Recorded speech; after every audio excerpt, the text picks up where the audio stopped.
Hello, welcome to the Legacy Stories with Marija and Coua live.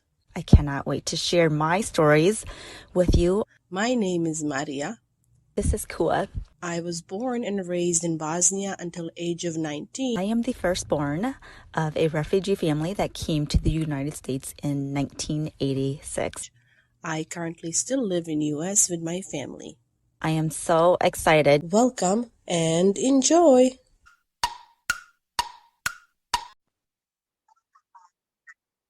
Hi, Hi, Maria. How are you? I'm good. So I'm Marija, I'm and Coua. and welcome to Immigration Stories.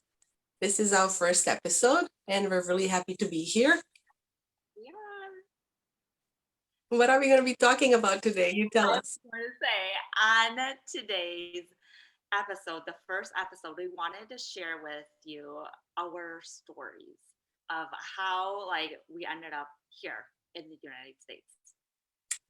It's really exciting stories. I don't mind starting first. Yeah. I'm like really pumped to go. So I wanted to say I was born in Bosnia, and I always get this question. I always say, "Oh, I'm Serbian," and then they'll ask you, "Oh, like where are you from?" I'm like, "Oh, I'm from Bosnia," and everybody's like, "uh."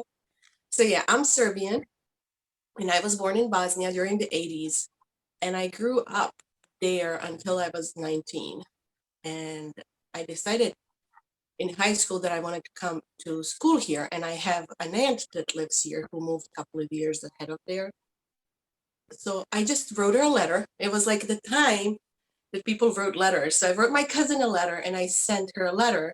And she's like, let's email about this, right? So I had to go to an old fashioned internet cafe, which is basically like a room with computers. And we emailed back and forth, and my cousins here helped me apply. And then at 19, I kind of moved to US. And I started college like a week later. So I'm curious, what did your parents think when you told them, hey, I want to move to the United States? What was their reaction? My dad was like terrified, like, hell no, right? And my mom's like, I got you. Why But, do you think your dad reacted that way? well, okay, because, it's like his kid, he was protective, he was worried, and all of this stuff that, as parents, maybe experience too. But he was like, how are you going to do it? He just didn't know the logistics. So his first answer was no, like, just because of that. But knowing that there's somebody here that would help me and I wouldn't be alone, that that kind of changed his mind. So knowing that I would not be just coming here for college and there would be like an adult and all of that, he's like, okay. But like they say, um, dad is the head of the home, but mom is the neck. So my mom's like, I got this. Yeah, the throat center, right? Yeah. So I'll good. turn the head the way I want it. And they talked about it. And but the funny thing is my dad always says when I was younger, I always would like watch movies and like all the big buildings, and especially like Chicago, they had all these documentaries when I was younger about like the Serbian people who lived in Chicago because there's a huge population in Chicago. And I always told him this is where I'm gonna go and live. I don't remember telling him, but he's like he swears that's what I was saying when I was younger, and he remembers and like, okay. So cool. Like you manifested that. You created being where you are today. It's really fun. So I'm also curious. So from the time you decided I'm going to the United States to the time that you actually got to the United States, like what is the time period? Okay, so I think I was like the third year of high school, and it's different there. I still don't understand. My niece goes to high school here, and she's like 10th. I'm like, what is 10th grade? There's like 8 grades, and then you go first year of high school, second year, third, like, right? And I went to this like 4 year high school that was, high school system is different. Yep. So I went to generalized high school, so you could go to any college, which Okay. basically means you had crap load of more work because you were studying everything. Sure. But about third year, I was like, I'm either gonna go into tourism or I'm gonna get out of here. And kind of like talking to a friend, this idea came up. and then like, riding back and forth and going back and forth. And So I how had, old were you? oh, I was 17. Yeah. Okay, so you're And 17, then and then how old were you when you got to the States? 19. So it took you 2 Turned- years Yeah. to decide, paperwork, them okaying you, 2 years. Yeah. Because you had to do application, you had to do like an English test and all of that. What do you think would have happened if like something didn't go through? Well, here's what would happen. I wanted to be like my other thing was like I was gonna go to Serbia where I Okay. had other aunts and uncle, and I was gonna go study tourism because I was like, I'm going places. Yeah. I didn't So, think that so way. you have Like, a plan B. yeah, I didn't think that way. Like I didn't think I'm going places, but that was like what I wanted to do. And yeah, I wanted to travel. So it was like I go or I travel.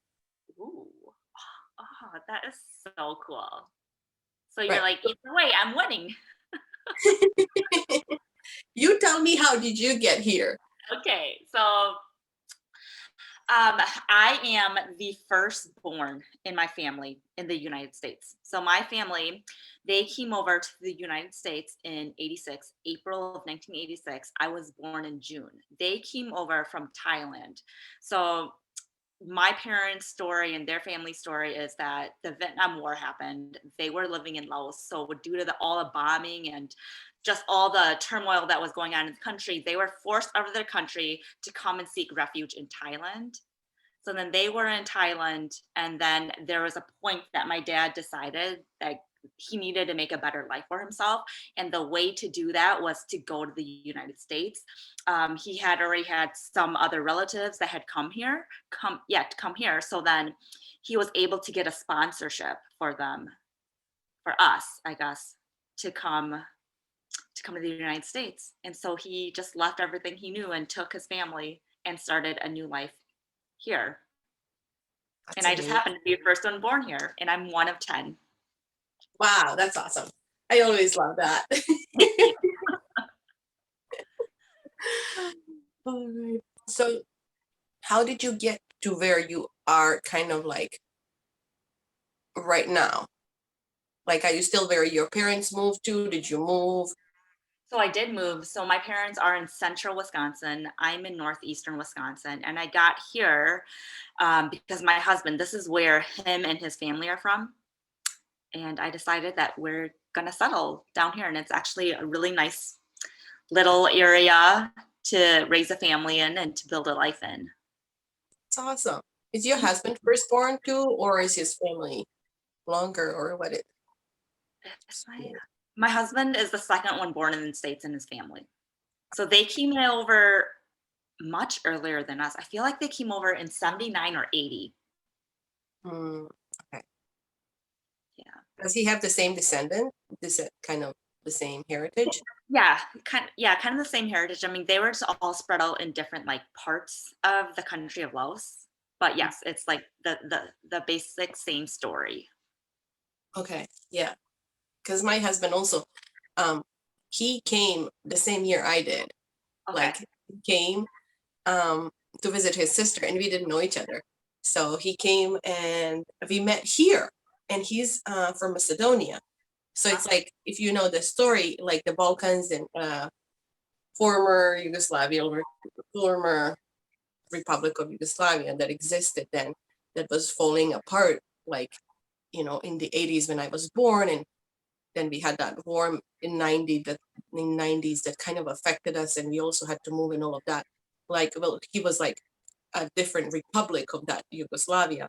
So funny enough, we kind of grew up similarly, in a sense, like, the Yugoslavia had the same music, like it was kind of like considered still like one big country, but it's also like the language is not exactly the same. It's similar, but it's different. Sure. And they also like, they know Serbian or like whatever, because it was Serbian Croatian that was taught in schools, but we don't know Macedonian that much. It was like, he was like the same country, but not really, but different. So yeah, kind of same, but similar, but different. I'm curious, when you got to the States, what was the hardest part of the adjustment for you? for me, okay, so I was really open-minded, as in like I had no expectations. Okay. I was like, okay, let's do this. The hardest part was, let me think for a minute. Okay, there was few things that were different than kind of the language was not, I learned English, but I learned English like the British English Oh, because I learned English when there were British forces in our town. okay. So first we had their television, right? So I was just watching all those British soaps that they had on, like the EastEnders and stuff. That is so good. Saturday kids shows. I had the British Oh, television in the house. My grandmother was always yelling at me because she temporarily lived with us because her house totally burned down. uh-huh. So she had to stay with us for a little bit while they were rebuilding. And she's always like, why is it on so loud? You can't even understand it. I'm like, I know what they're saying somehow. Wait. Then I took some courses, right? And then I came here and I'm like, what's up? I'm like, what the heck is Finding like that the language was weird. The language was like the same language, but some things I was like, yeah. and then also like things existed that didn't exist back home. Like I interviewed for a job of an orientation leader, and I'm like, I have no clue what this job is. Like, you orient people? I'm like, I don't know. They're like, oh, you would be so good for this job. You have to interview. And I'm like, what is this job? I've never heard of it, right? Yeah, yeah. Yeah, so it was like the language was like a little messy, and then all the biology stuff because I had biology 4 years of high school, and then in middle school we have biology. So I was really good with terminology in biology and chemistry. But then you have to like flip it all in English, which is so funny because now I can't flip it back. It's so weird to speak now biology jargon in Serbian. I'm like, it's weird how your brain kind of just gets used to that. Mhm. And that was like the language part. I just, but everything else, sidewalks, no sidewalks and no public transportation, still like the least favorite thing. Like if you're in Chicago, you're fine. But like if you're outside of Chicago, oh my God, like you can't walk anywhere. It drives me nuts. I So guess good. I can't ask you that question. Uh, but like the thing when I was thinking about that question, it just like I asked it because I thought about my parents, right? Like, Okay. wow, the whole like I feel like everything must have been hard for them. Like they didn't know the language at all.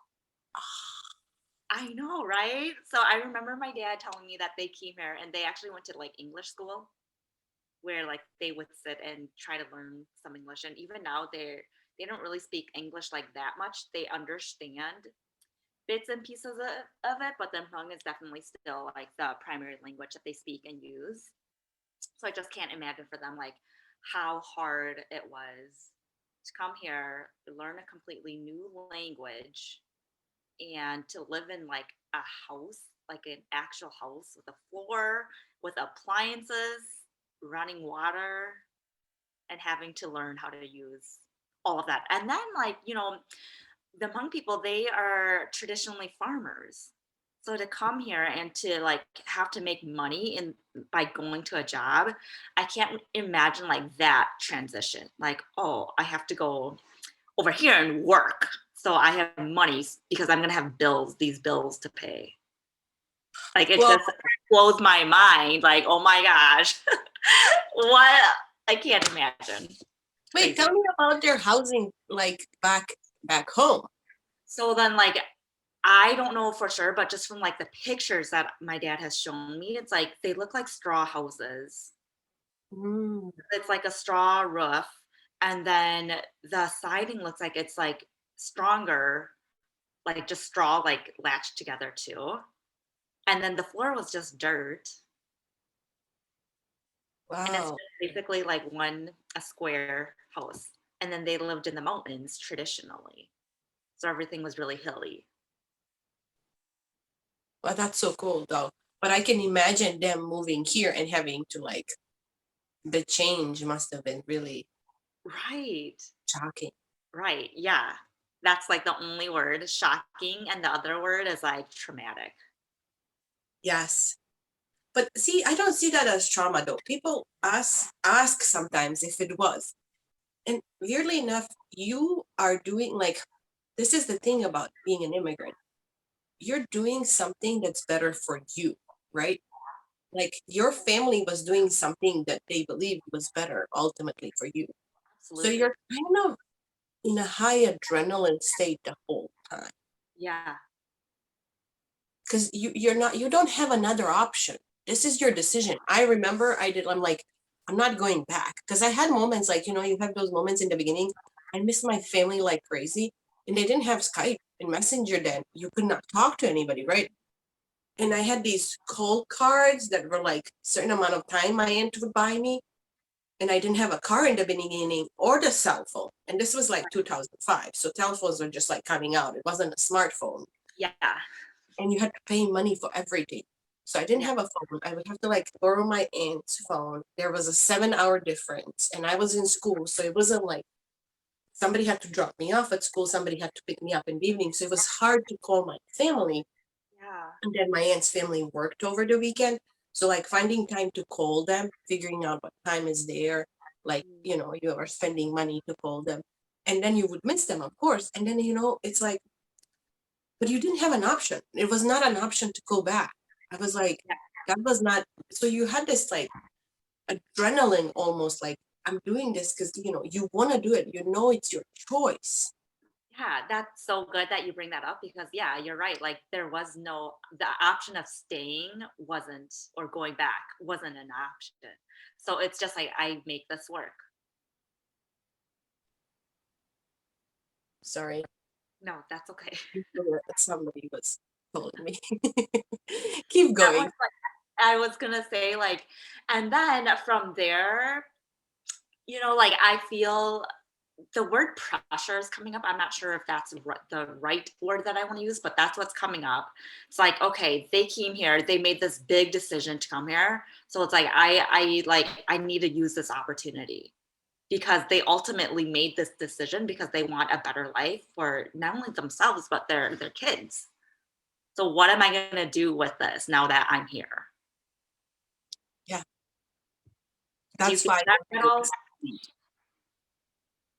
That's why immigrants succeed. Like to outside people, it looks like immigrants, uh, sometimes it doesn't look like a big deal, right? When you're like, oh yeah, they might have a company. Oh yeah, they have jobs. Their kids are going to college and everything. Yeah. But drive those people have, and I knew English and I came straight to college. So it's a different story. Many people come that I know with a family and they have to feed a family, for example. So you have to find a job. You have to figure out this whole brain, like you've moved to the moon. You don't know anything. Almost like survival, but at in a first world country. Yeah. Yeah. So it might be traumatic, but I think you're running on so much adrenaline. And the Mm. fact that your brain does not like it doesn't have that doubt option that we normally have. It doesn't Yeah. have the option of like, this is scary. Even if it is scary, you're scared, right? You don't understand, you don't know. But Sure. I don't think you don't think about it because you don't have an option. You don't have an option to like sit there and doubt yourself. You don't have an option to be like, oh, I don't know if this like you're just going and doing things that you're thinking need to be done, and then you're learning as you go. And Yeah. also there's another thing. There's not so much shame. Hmm.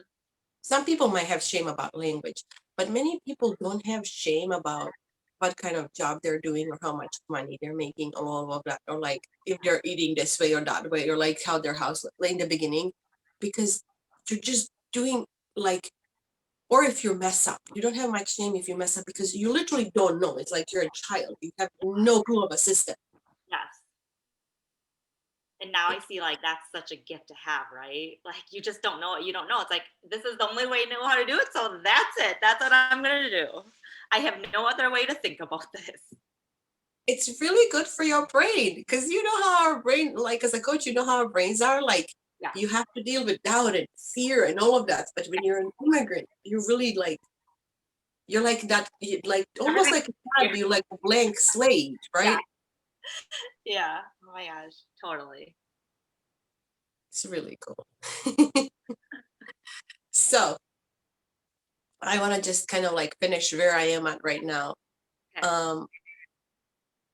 So I graduated college, and me and my husband had the world's longest engagement, and we ended up getting married eventually. And I worked as an international student, and then kind of like I was on these visas, and eventually through my work and everything, I got a green card, and here we are now. We're kind of like permanent residents, Okay. and we're not citizens yet, but it's a different feeling than being like international. But on another level, it's really interesting because we are white. Yeah. We do fit in, Yeah. and I don't have a big accent. And when you look at me, people think you're native, right? Like there's always that aspect. And it's kind of like weird that like, oh yeah, I'm kind of like a permanent resident now. But on the outside, nobody has even like many times people have not even known that I'm an outsider, right? Like that you're an immigrant, that you're not, that you're not a citizen, that you're not Do born you in want this country. to obtain citizenship? I'm sorry? Do you want to obtain citizenship? I don't know. Like it's like 4 years for me away. So like I have time to think. Like I think about 3.5 years or something left. Yeah. So I there's moments that I think, yeah, sure, why not? And then there's moments that I'm like, ugh, right? So I don't think it's a bad thing to have, especially if you can hold two. Yeah. But I still have to figure all that out. Do I want to? Don't I want to? So What does your that's husband the think? decision. There's moments where I look at the politics here and I'm like, hell no, right? And then there's moments when I look at the politics back home and I'm like, hell yes. So good. Does your husband kind of have that same stance too? My husband has his own stance. But He's keep in mind, we're from not either, different right? countries. I'm sorry? I said he's not a citizen yet either, right? No, he's not a citizen yet either. And yeah, we're from different countries too. So it's like, it's kind of funny now. It's like, well, where exactly would we go back to? Because you have like, I have no citizenship in Macedonia and I haven't actually been yet. So I'm looking forward to going. And Yeah. he's never been to where I'm from. So we're gonna go hopefully next year and we're really excited. Yay. I'm just curious. So do you see your permanent residence being in the United States? That's interesting question. And that's a really good question. I always, when I was in college, see, I came to college thinking that I'm gonna go back. Okay. I was gonna do medicine and I was gonna go back, right? Yeah. Because interestingly, when I came here, I was like, oh, now I can travel. I don't want to try. I don't want to do that major anymore. Yeah. And my best friend was that major through like somebody else who I met who was like from Suriname. My friend Ruby, she was like tourism and management major. And I was like, no, but I don't want to. I'm here. I can travel now, right? Like I can like US, I'm gonna go into medicine. I'm good with that. And yeah, but then I went back home first time and he was like shocked to me, right? Really? Well, first going back home when you've lived here for 2 years, it was after 2 years, everything was so small. Like I remember sitting in my dad's car Pretty and my sad. dad had a Volkswagen or something. Yeah. I think this car was the same age I was. So I did like right in US cars are not many people don't have some people have And the cars. US is like super size, so of course that makes sense. Yeah, well, I had a Buick that was the same age, but the Buick that I had like as a student was like this ginormous, huge car, and like the basketball player could drive this. And my dad's little Volkswagen, I was like barely fitting on the seat, and I had to put a seatbelt on because I was so used to seatbelt. And my dad's like, "Take that seatbelt off. The police gonna stop me." I'm gonna wear one, right? I mean, this was like what 13 years ago, so things have changed there too, obviously. But I remember that, and I was like, I would walk into a store and I was worried I would knock things over. Oh my But I kept following in the beginning the news, which I gave up because it was just pissing me off. It was like, to my student brain, because things were changing for me, and because you're changing and you're growing and you're learning, you're Yeah. kind of expecting that to change, but things were not changing. Yeah. They never changed that fast, out in the world, obviously. Yeah. But I just did not like the politics, and I'm like, screw it. I might not go back. At that point in time, I was like, no, I'm just gonna get. But then life happens and things change and everything. So Absolutely. definitely when I met my husband, I was like, probably not gonna go back, right? It would be just easy. But right now in this day and age, I'm like, maybe, maybe I will. Because more and more I see the value of that European lifestyle of like a little bit easier, a little bit slower, Yes. a little bit more patient, right? Yes. Where here is just like, Go, go, go, I'm go. like, maybe that would Fast. be nice. Yeah. Ooh, you're appealing me. But yeah, I totally agree. The lifestyles are just very different. And I kind of asked for your parents because I'm assuming because they were refugees basically that had to Yeah. they would on did you go back ever? Nope, I have never been back. My parents have been back, and I know for them, like if that was an option, they would 100% go back. Like I know my dad, he misses the way that life was. Like again, like what you're saying, it was just much easier, and obviously it was all that they knew, but it was just so different, and he really liked like that life, the lifestyle over there compared to here. So he would totally go back if that was an option. That like makes me sad in a way, and that just helps me have that much more compassion for my dad for making that big decision, leaving everything that he knew and what he actually did love, to come here. But there's another thing though, because your dad does not have an option to go back because that where he lived does not exist anymore. Right.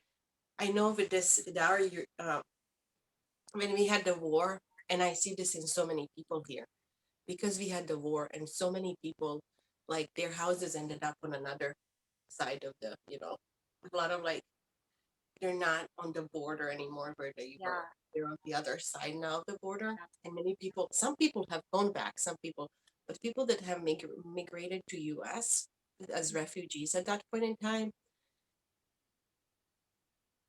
they don't go back because they don't feel they have anything to go back to.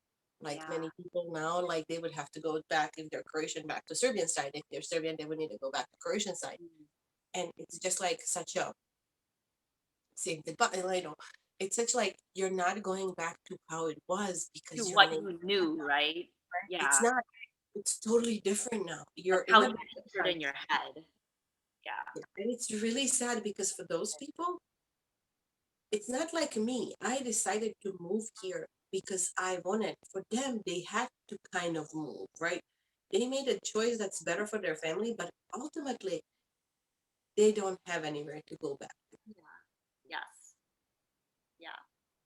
So it's not really a choice that they made, right? Because their choice would be to stay at their home. Hmm.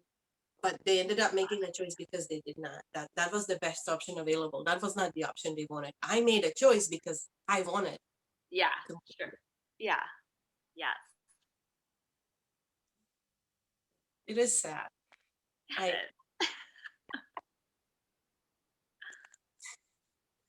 oh boy, we're gonna be getting emotional on our podcast. No, I did. I I think think that's sometimes, okay. yeah, for sure. But oh gosh, I think that's like one of the reasons why, like, my dad, he actually does not talk about his prior life. And it's so weird to say that because it's like he's lived two lifetimes, right? Like that life is so different that it's like seems like a world away compared to when he came to the United States. And I remember when he first told me about like how they had to leave their home. Like I didn't hear that story until maybe 4 or 5 years ago. And I was already 30 years old. So Wow. that to me just tells me like there's just still so much pain and suffering that he's going through and like healing that he's going through and that has maybe finally happened that he was able to share that story with me. So it's just, I almost feel like that topic of like what happened during the war, like why they came over, is just like something that's not talked about. That's like hush until like they're ready to share. We just don't push, and they're not open about it either. And I see that as a trend in a lot of like Hmong parents. Like we don't know, like they don't tell us, and we just don't ask. So how was it for you as a child of an immigrant to like adjust to school here and to like how was your life as like a firstborn? Also like firstborn is like a big deal because nobody was there before you. Right. It was like, I feel like the transition wasn't that bad, right? Like I grew up speaking my native language, and then I did have to go to school and start speaking English. And I remember being in ESL, and then I never really noticed like I'm different until, like I was telling you, until I was in, I want to say second or third grade. And it was when we moved to a different town that was more in the suburbs, because we used to live in a larger metropolis area for like kindergarten through first grade. And there were like, it was more populated with Hmong people. So I never really noticed a difference between like Caucasian and the different races, because there were just like more mixture. And then when we moved to a more suburban area, I was the only person that looked different. And that's when I really started noticing, that's when it really started affecting me that, oh, I am Hmong. I'm different. Mm. Wow. Did I answer the question? You did, you did. I want to just add on like, so I see this with a lot of kids sometimes. Did you have to be like the translator of the family? hmm I remember like being that, and from a very young age, or like having to like a male, like what does this mean? And I just remember there's sometimes thinking like, I don't know what this means, like I don't know how to say this in Hmong, because there's just no words sometimes. And then that became kind of like a source of like pain for me too, right? Because then it's like frustrating, like or like, gosh, why do I have to do this? No one else has to do this. Yeah, it's hard for the kids. hmm 'Cause you have to literally take it all, kind of like you take part of their adult responsibility on yourself right, because you can read and write and right. I you mean, I kind of remember. belong to the system that they don't understand. You do. I remember going to the grocery store with my grandma, and I must have been, it just had like maybe first grade. And like we walked to the grocery store because I wanted to eat apples, and I had to tell my grandma like how much it cost. Like imagine like a first grader, like, and I just knew too, like, grandma, it costs this much, so that she could pay.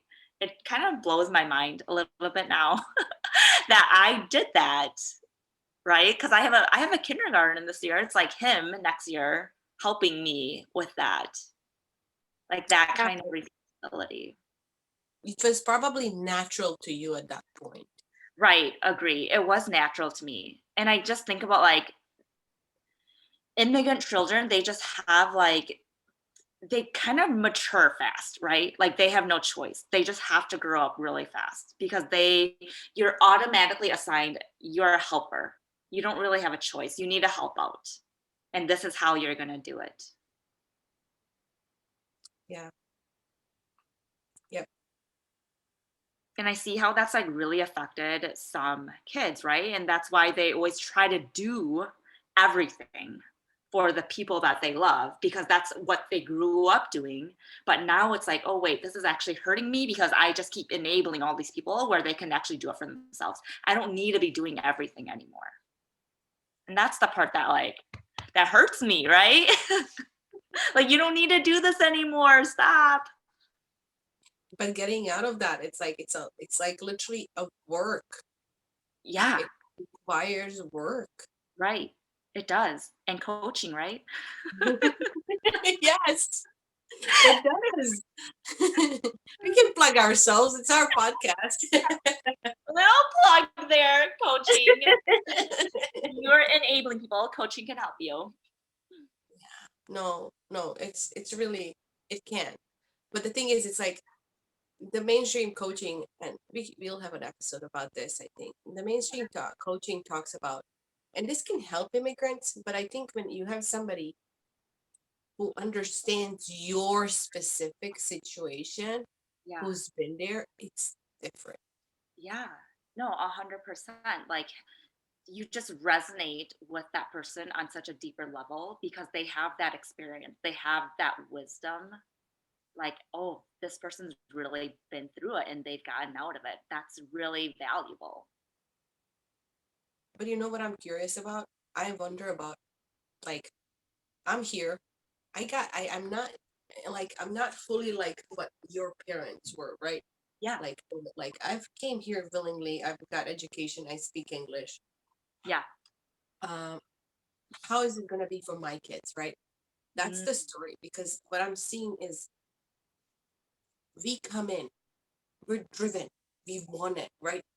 We yep. accomplish it all, and then our kids, I'm worried because of the trends that I'm maybe seeing a little bit, that the kids might not be as motivated, because you come from the countries that are lacking everything, so you want to give them everything, and you do, Yes. and then they're just like, maybe I'll go to college, maybe I won't, and you're like, I freaking killed myself to go to college. Right? Yeah. There's that like entitlement. Yes, because they had it all. They did not have to wish for Right. things or work hard for things, because you gave them everything. But also, like, there's not that drive that comes in when you don't have stuff and you want stuff, Yeah. right? Like when you don't have something and you want something, you want that better life, you want more money for your family, you want specific things, right? You have a specific want, you want specific experiences. Yeah. So I'm always like, I wonder, like, if sometimes the parents like me are doing disservice to their kids. That's I up mean, to you, right? well, and that's the part that we're like understanding where we are now Mhm. and seeing kind of, what's happening right now in the world, where we are, Yeah. who we are, and teaching our kids the past and the present, and like explaining stuff to them helps. And Yeah. that's maybe talking to them why you came here. Right. And it might be important. No, that's so good because it's basically the same as like instilling values in them. Like, hey, we value if you actually try at this, if you actually put some effort into this.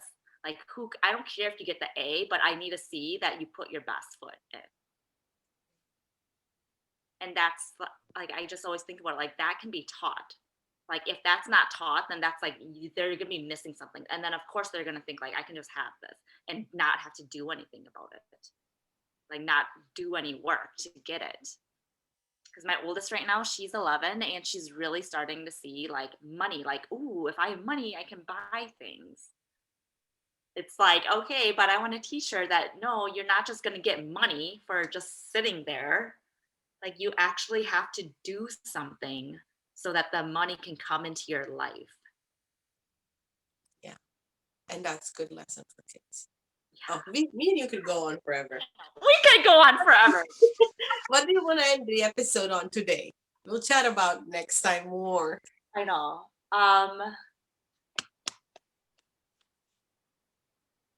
I just want to end on that. Like, I like thank you to my dad, right? Like, thank you to my dad for bringing my family here. Like, I just wouldn't be sitting here talking with you, Maria, if that never happened.